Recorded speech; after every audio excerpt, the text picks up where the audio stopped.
আমার নবী তো সেই নবী আল্লাহ যাকে বলছে ইয়া আইয়ুহাল মুজাম্মিল কুমিল লাইলা ইল্লা কালিলা। আমার নবী তো সেই নবী যাকে আল্লাহ বলছে ইয়া আইয়ুহাল মুদ্দাসসির কুম ফাআনযির ওয়া রাব্বাকা ফাকাব্বির। আমার নবী তো সেই নবী আল্লাহ যাকে বলছে ওয়াদ্দুহা ওয়াল লাইলি ইযা সাজা মা ওয়াদ্দাআকা রাব্বুকা ওয়া মা ক্বালা। আমার নবী তো সেই নবী আল্লাহ যাকে বলছে আলাম নাশরাহ লাকা সাদরাক ওয়া ওয়াদা'না আনকা উযরাক আল্লাযী আনকাযা যাহরাক ওয়া রাফা'না লাকা যিকরাক। আমার নবী তো সেই নবী আল্লাহ যাকে বলছে ইন্না আ'তাইনাকাল কাউসার ফাসাল্লি লিরাব্বিকা ওয়ানহার ইন্না শানিআকা হুয়াল আবতার। আমার নবী তো সেই নবী আল্লাহ যাকে বলছে মুহাম্মাদুর রাসূলুল্লাহ ওয়াল্লাযীনা মাআহু আশিদ্দাউ আলাল কুফফার রুহামাউ বাইনাহুম তারাহুম রুকআন সুজদা ইয়াবতাগুনা ফাদলাম মিনাল্লাহি ওয়া রিদওয়ানা। আরে আমার নবী তো সেই নবী আল্লাহ যাকে সবচেয়ে বেশি ভালোবাসছেন, আল্লাহ যার স্বীকৃতি দিয়েছেন, যিনি একদিনের ভালোবাসার নবী নয়, যিনি এক সেকেন্ডের ভালোবাসার নবী নয়, যিনি এক বছরের ভালোবাসার নবী নয়, যিনি 12 বছর ভালোবাসার নবী নয়। বলে কেমন তাহলে? বলে আমার নবী তো সেই নবী আমার জন্ম থেকে শুরু করে আমার মৃত্যুর শেষ নিঃশ্বাস পর্যন্ত আমার নবীকে ভালোবাসবো, এইটাই হচ্ছে সেই নবী। আর সেই নবীর নামই হচ্ছে মুহাম্মদুর রাসূলুল্লাহ সাল্লাল্লাহু আলাইহি ওয়াসাল্লাম। অথচ 12 রবিউল আউয়াল আসলেই দেখি রাস্তার ভিতরে তারা হাতের ভিতরে ব্যানার নিয়ে রাস্তার ভিতরে নেমে তারা মিছিল করে, কেউ দেখি কেক কাটে। অথচ তুমি এইটা জানো না, তুমি যদি 12 রবিউলের দিকে তাকাও তাহলে এই মাস ওই দিন একই দিনে যেই নবীর আগমন ঘটেছিল। অনেক ইখতিলাফ আছে, কেউ 8 রবিউল আউয়াল, কেউ 12 রবিউল আউয়াল, কিন্তু নবীর ওয়াফাত তো সেই একই মাসে, রফির ওয়াফাত তো সেই একই মাসে। তাহলে তুমি কিভাবে একদিকে কেক কাটো আরেকদিকে মিছিল করো? আরে ভালোবাসা তো এটাকে বলে না। নবীর ভালোবাসার মানে রাস্তার ভিতরে সবুজ ব্যানার দিয়ে আর মাথার ভিতরে সবুজ পাগড়ি দিয়ে আর হাতের ভিতরে সবুজ ব্যানার নিয়ে নিশানা লাগিয়ে রাস্তা থেকে গিয়ে গিয়ে নবী মুহাম্মদের ভালোবাসা এটা পরিচয় না। বলে নবীর ভালোবাসা তাহলে কোনটা? আরে নবীর ভালোবাসা কোনটা এটাই তো বলতে গেলে বলে নকশে কদম নবী কে হে জন্নত কে রাস্তে, নকশে কদম নবী কে হে জন্নত কে রাস্তে, আল্লাহ সে মিলাতে হে সুন্নত কে রাস্তে। আরে নবীর ভালোবাসা তো ওইটা যদি তুমি নবীর আদর্শকে ধারণ করতে পারো, নবীর ভালোবাসা তো ওইটা যদি তুমি নবীকে নিজের রোল মডেল বানাইতে পারো।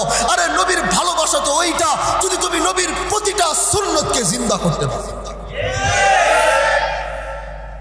ভালোবাসা কি জিনিস আগে বুঝতে হবে।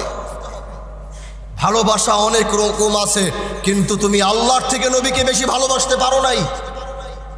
जिन्हें आसमान बनाने वाला, जिसने जमीन भी बनाया, जिसने जन्नत भी बनाया, जिसने कुल कायनात बनाया, वो जितना प्यार उनके महबूब को करते हैं, अरे वो एक सामान्य तुम्हार और आमार ভিতরে থাকে নাই, নাই হবে না। তাহলে কুল কায়নাতের মালিক তাকে কত ভালোবাসে, তার প্রতি তিনি ভালোবাসার বহিঃপ্রকাশ করতে গিয়ে কোরআনের কয়েকটা আয়াত তিনি একসাথে করেছেন। যদি আমরা দেখি এক আয়াতে আল্লাহ বলে ইন্নাল্লাহা ওয়া মালাইকাতাহু ইউসাল্লুনা আলান নবী। আরে তুমি চিন্তা করে দেখো, যিনি তোমাকে বানাইছেন, যিনি তোমার পূর্বপুরুষদেরকে বানাইছেন, যিনি তোমার বংশধরদেরকে বানিয়েছেন, যিনি আল্লাহ আসমান আর জমিন বানিয়েছেন, তিনি কি বলে আগে একটা বার শুনো। তিনি বলে ইন্নাল্লাহা, বেশক আল্লাহ, ওয়া মালাইকাতাহু, ফেরেশতারা, ইউসাল্লুনা আলান নবী। আরে দেখো ভালোবাসা কাকে বলে। আসমান বানানে ওয়ালা বলে আমি নিজে, আমার মালাইকা, আমার ফেরেশতারা আমার নবীর উপরে দুরূদ পড়ে তিনি আবার এক কথা ডাক দিয়ে বলে ইয়া আইয়ুহাল্লাযীনা আমানু, এই ঈমানদারেরা যারা আল্লাহর উপরে ঈমান এনেছো, যারা আল্লাহর জাতের উপরে ঈমান এনেছো, যারা আল্লাহর সিফাতের উপরে ঈমান এনেছো, যারা আল্লাহর জাত আর সিফাতকে মেনে যারা আল্লাহকে বিশ্বাস করেছো, সাল্লু আলাইহি ওয়া সাল্লিমু তাসলিমা। এর থেকে বড় ভালোবাসা আর কি হইতে পারে যে নিজে দুরূদ পড়ে তার ঈমানদার বান্দাদেরকে হুকুম করে বলছে তোমরাও আমার নবীর দুরূদ পড়ো। ভালোবাসা কাকে জিনিস, ভালোবাসা কি জিনিস, আল্লাহর ভালোবাসার নমুনা তুমি সিরাতে মুস্তাফা খুলো, ইদ্রিস কান্দলবী রহমাতুল্লাহ আলাইহের সিরাতে মুস্তাফার কিতাব সামনে আনো, কখনো পড়বা দেখবা মুচকি হাসি আসে, আবার কখনো পড়তে যাবা দেখবা চোখ দিয়ে অঢলে পানি পড়ে। ভালোবাসা কি জিনিস এটা তো আল্লাহ নিজে প্রমাণ করেছে তার নবীর প্রতি। ওই যে মনে নাই তায়েফ ময়দানে, তায়েফের ওই কঠিন ময়দানে, যেদিন নবীর মাথার দিকে ঝরতে ঝরতে ঝর্ণার মতো সেই রক্তগুলো যখন নবীর পাও পর্যন্ত এসেছে।